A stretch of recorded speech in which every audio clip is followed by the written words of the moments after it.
I thought what better time to ask myself, what's my favorite scary movie of 2025? Which quickly and depressingly led me to thinking about films I wish were my favorite horror films of the year, but are dangerously close to being the opposite. Two films came to mind, both in a genre I like to call Hugh Jackman's 2004 Van Helsing is an underrated masterpiece. Will any film with vampires and or werewolves ever make me feel this joy of cinema again? ... Pause. Oh, I guess not. And since I already did an oh no, Wolfman bad, now I'm sad review for Wolfman, I guess I'll review my other biggest disappointment of horror for the year and probably my hottest Halloween horror take for 2025. Nosferatu, the biggest horror disappointment of 2025. And I know what you're thinking. Nosferatu? What are you talking about? That's 2024. Wrong. What are you, from every single other country in the world except Australia? For some reason, in Australia, Nosferatu came out in January 1st, 2025. Whilst Australian film release schedules infuriate me deeply, and whilst it deeply pains me to disagree with Letterboxd, whom I love more than 3 of my 4 children, I must back my homeland. Cricket, binge drinking, the good football, the Raka Raka brothers, a housing crisis, skyrocketing inflation, outrageous taxes on alcohol, and a borderline criminal duopoly on our supermarkets which is bleeding our country dry. And binge drinking.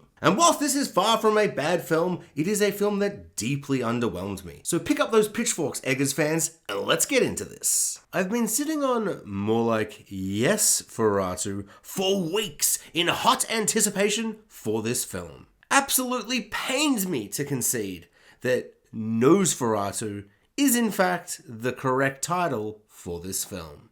Or maybe Mosferatu? Visually magnificent in its haunting gothic vibes. Everything else didn't vibe it. Maybe the least emotion I've ever felt for something I was this keen for. Was I simply not in the mood? Or was this just the same Dracula film I've seen literally 20 times before, but with that Eggers style and flavor?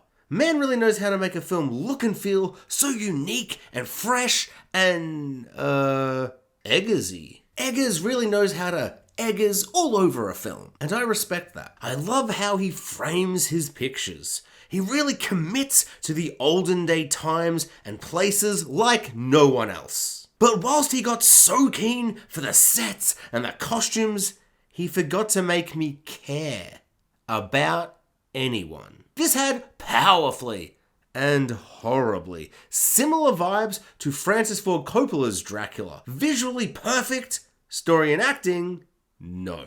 But unlike that film that's so unhinged, it's fascinating, this is so dry and dull for so much of it.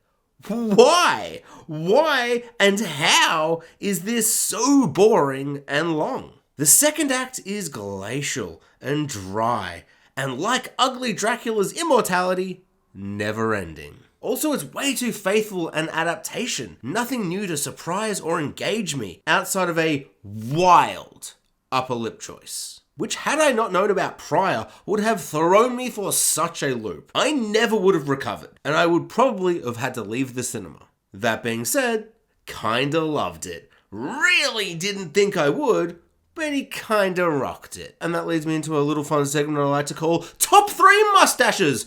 Ranking mustaches. Who's got a good mustache? Let's talk about 3 of them. Joe the Mo, Henry Cavill in Mission Impossible 7, and Nosferatu. Aaron Taylor-Johnson has spent a decade becoming sexy and good at acting, making me forget he's the charisma vacuum from Godzilla. But unfortunately, he has returned.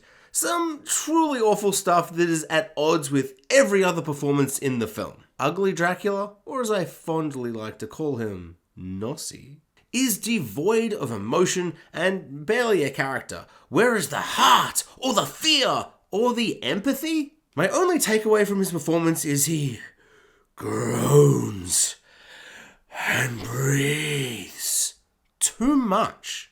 Calm down, mate. Have a strepsil and a hot honey lemon tea.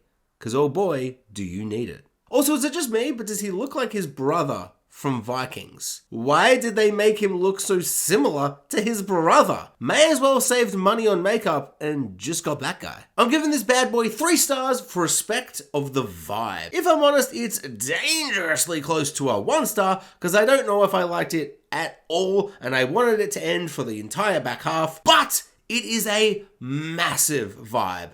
Unfortunately, not my vibe. So I gotta respect the vibe and I gotta give it 3 stars. There is a chance on a rewatch I will love this. But for now, it's a big old Nosferatu for Nosferatu from me. It ain't no Hugh Jackman's Van Helsing, but I guess nothing is.